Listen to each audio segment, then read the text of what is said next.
I was born in the inner city in a town called Athens, Georgia, which is Clark County.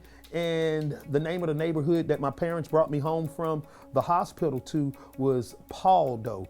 The age of 6 months old, my father got incarcerated.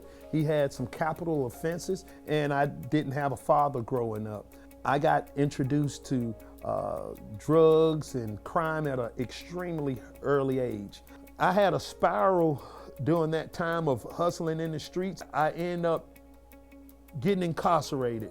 After being incarcerated for 53 times and being in prison 4 times in level 5 prisons, and when I got out the last time, that was the beginning of my life in Christ.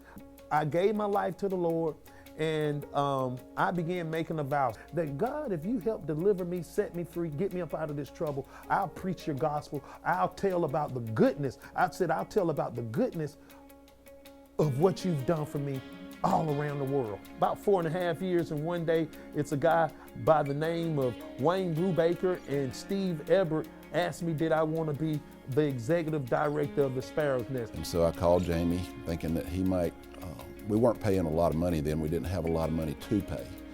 But I told him what our vision was, I told him what we hoped to have happen here, and I told him that I felt like God had told me that he needed to be the director of the ministry, and the board had agreed on it.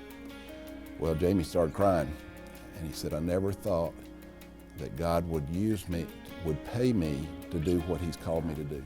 You know, God has a sense of humor, right?